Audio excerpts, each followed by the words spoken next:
नमस्कार, मैं हूं संजीव कुमार। आप देख रहे हैं न्यूज वन। जैसे कि आप सभी को पता है कि उत्तर प्रदेश में लोकसभा चुनाव का बिगुल बज चुका है और सभी पार्टियां मैदान में हैं।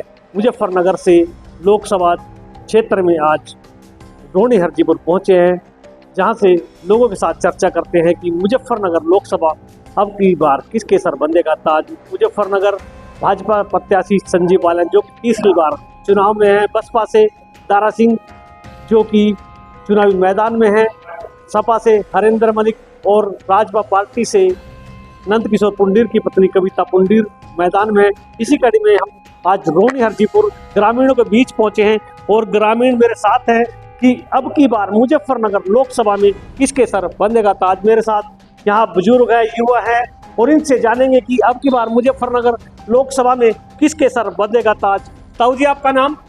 राजपाल। राजपाल जी, अब की बार लोकसभा मुजफ्फरनगर में किसके सर बंधेगा ताज? भाजपा का बनेगा। क्या कारण है? कारण का और सरकार ही नहीं कोई ऐसी जो और को देवे। बता कौन सी सरकार है, किसमें आदमी बढ़िया। हरिंदर मलिक के मैदान में जो अच्छे नेता बताए जा रहे हैं मुजफ्फरनगर से, यो बना था, इन्हें क्या करवा हमारे में यो बना, पिछले में बना था या पंकज, इन्हें क्या करवा जो सरकारी सीट की थी यार, इसी का होता फिर काम होता है। यहाँ से यहाँ काम में आ गया। अब की बार मुजफ्फरनगर लोकसभा में बीजेपी का परचम लहराएगा। बिल्कुल जी। आपका नाम?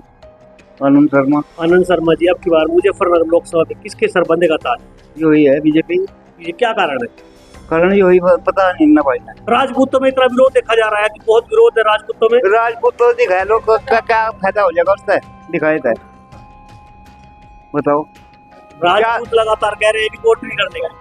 वोट पे ना पड़ो, वोट इसी की आओगी सब बीजेपी की। बीजेपी। आपका नाम? ब्रजपाल सिंह। ब्रजपाल सिंह, अब की बार मुजफ्फरनगर लोकसभा में किसका समीकरण बनता नजर आ रहा है? समीकरण बनता हुआ हरिंदर मलिक का है, बनता हुआ। कारण यह है कि पूरे ही क्षेत्र में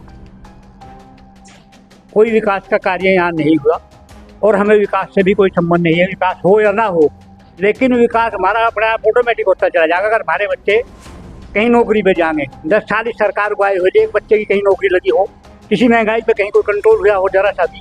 और हमारे क्षेत्र में यहाँ एक कॉलेज दिया गया था, उस कॉलेज को भी पता नहीं उठा कर कहाँ ले जाएगा। हमारी छोटी छोटी बच्चियाँ, 5-6 गांवों के बीच का कॉलेज था, जरा सी बच्ची पढ़ने के लिए कहीं बाहर जाएंगे तो बहुत बड़ी तंगी है आज के टाइम में, उसे भी कहीं उठा कर दूसरी जगह ले जाएगा।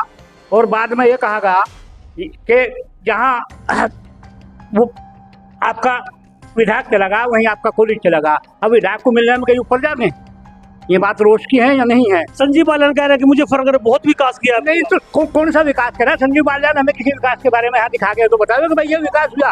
बता रहे हैं कि सड़कें बनाई है मुजफ्फरनगर में, रेलवे लाइन निकलवाई है और बहुत विकास जो मुजफ्फरनगर में जितने भी विकास कार्य पहले की सरकार में नहीं हुए थे। हमें सड़कों से और विकास के कार्य से कोई लगाव नहीं है। सड़क और विकास कार्य हम खुद कर देंगे अगर हमारे बच्चे नौकरी पे चले जाए। जब हमारे बच्चों को नौकरी नहीं है कहीं से कहीं तक भी, तो हम विकास का हमें फायदा क्या होगा? राजपूत समाज में देखा जा रहा है बहुत विरोध है। बिल्कुल विरोध है। इस कारण से विरोध है। कारण यही है कि क्षेत्र का कोई भी बच्चा 10 साल के अंदर नौकरी पे नहीं, अगर एक भी कहा हो पूरे क्षेत्र से तो वो हमें नाम गिनवा दिया जाए। अभी संजीव बालन ने कहा था कि हरिंदर मलिक 60 साल के हो चुके हैं, हरिंदर मलिक 60 साल के हो चुके हैं तो रिटायरमेंट दे देना चाहिए। ऐसा है, जब तक सरकार नहीं बदलती और विपक्ष नहीं सामने होता तब तक भय नहीं होता, और भय बिना कोई प्रीत नहीं होती। तो इस बार जो है थोड़ा परिवर्तन अगर हो तो भय बनेगा। ताऊ जी कह रहे हैं कि आपकी बार परिवर्तन चाह रहे हैं। आपका नाम? सोनी भाई। आपका नाम? सुरेश शर्मा। सुरेश शर्मा जी, अब की बार मुजफ्फरनगर लोकसभा में किसका समीकरण बनता है? भाई हम तो बीजेपी का ही बनाएंगे। बीजेपी का तो बहुत विरोध है। विरोध तो है ही, तो चलता ही रहे, कहीं ठीक है कहीं गलत है। विकास तो यहाँ हुआ नहीं, जो कुछ हुआ वो जट्टों में हुआ भाई।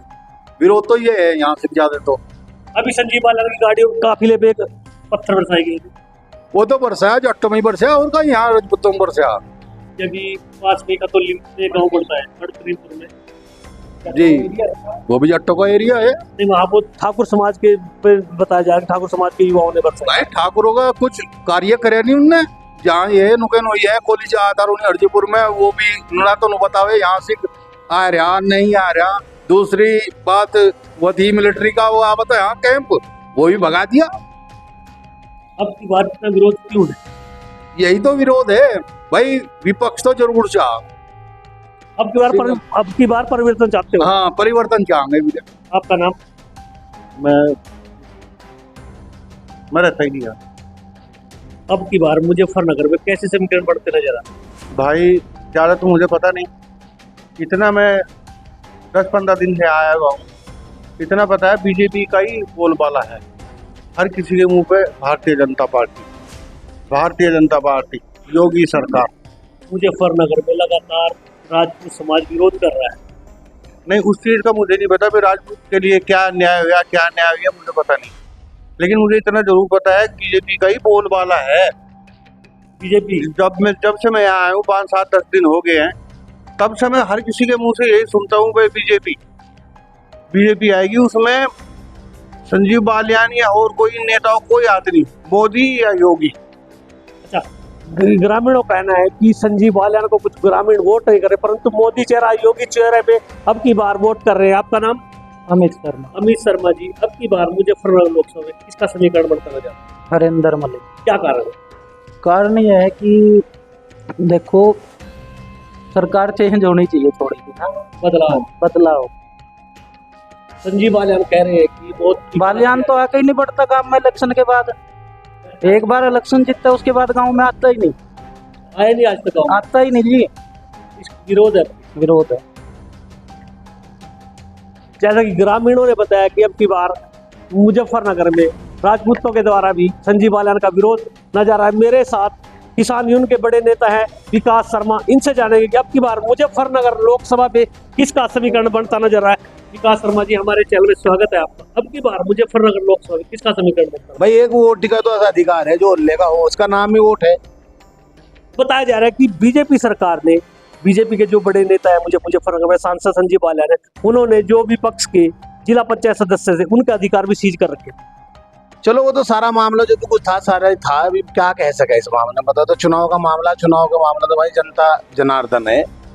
जनता यो यहाँ पर लोकतांत्रिक देश है, यहाँ सब आजाद है, सब अपनी बात रखने का सबको अधिकार है, अपनी वोट देने का सबको अधिकार है।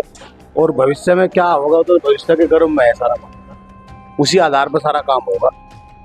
कुछ दिन पहले आप मुजफ्फरनगर में संजीव बालियान के खिलाफ नजर आ रहे थे कि संजीव बालियान ने जिला पंचायत सदस्य जितने विपक्ष के थे सभी के आधार जो अधिकार थे सीज कर रखे थे। आपकी पत्नी भी जिला पंचायत सदस्य है, उनकी भी आज तक कोई भी अधिकार नहीं मिला। वो तो चलो विपक्ष में है भाई, विपक्ष का काम तो जो बोर्ड में काम ले रहे हैं, हम विपक्ष में रहे भाई। हम तो विपक्ष में रहे। संजीव बालियान के भाई है, उनके साथ हम थे, और सारा मामला वो बोर्ड के अधीन है सारा मामला जैसा भी है। लेकिन ये है कि चुनाव के मामले में तो जनता निर्णय लेगी। जैसा कि आपने चुनाव लड़ा था, चुनाव में आप थे और लगातार आपने आरोप लगाया था कि बीजेपी ने आपके साथ मतगणना में घोटाला किया था।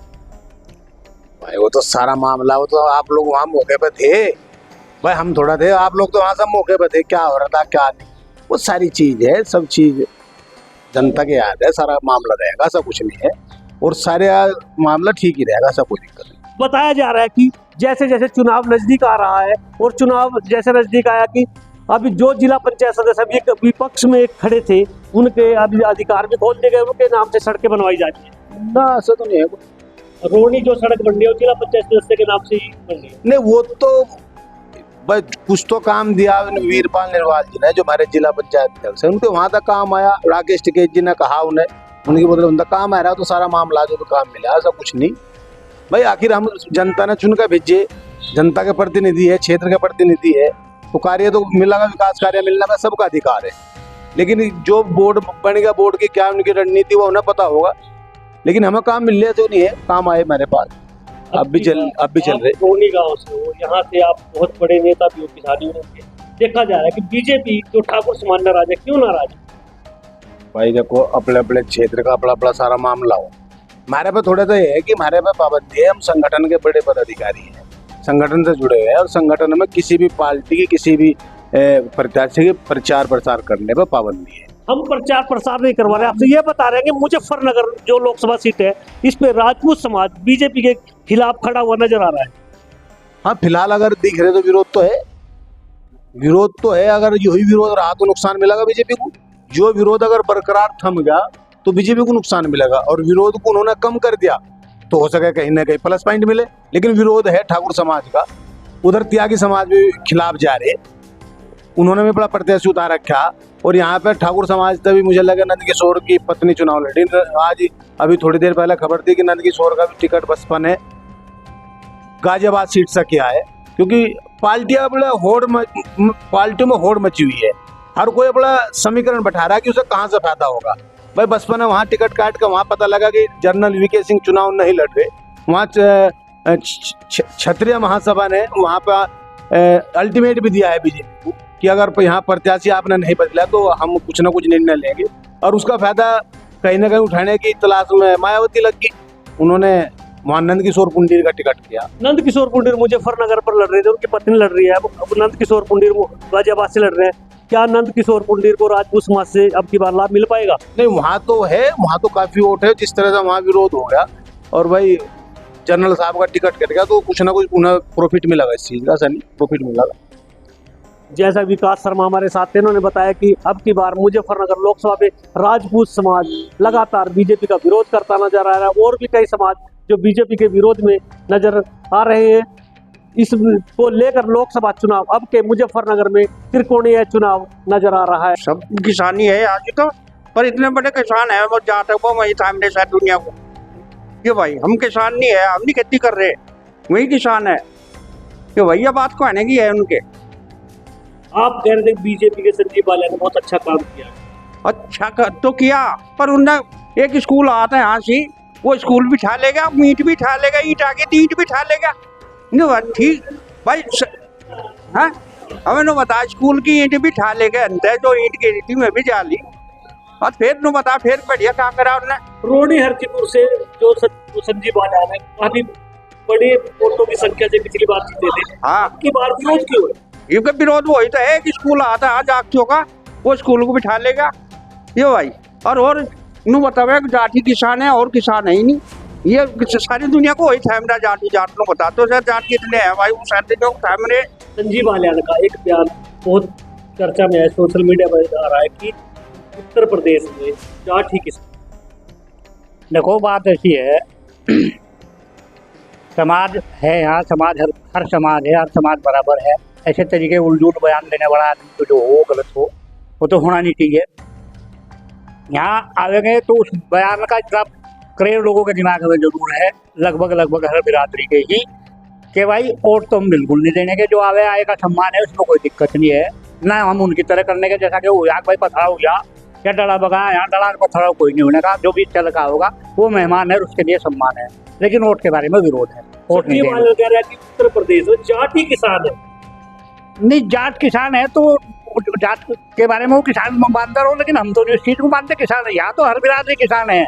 एक किसान यूनियन है, उसमें हर बिरादरी है, वो किसान यूनियन है, उसमें सब बराबर है। यूनियन के भाई जाट है किसान है, वो गलत बयान है उसका जो जाट किसान कह रहा है। अपने सहयोगी कपिल राणा के साथ संजीव कुमार, न्यूज़ 1 चरथावल।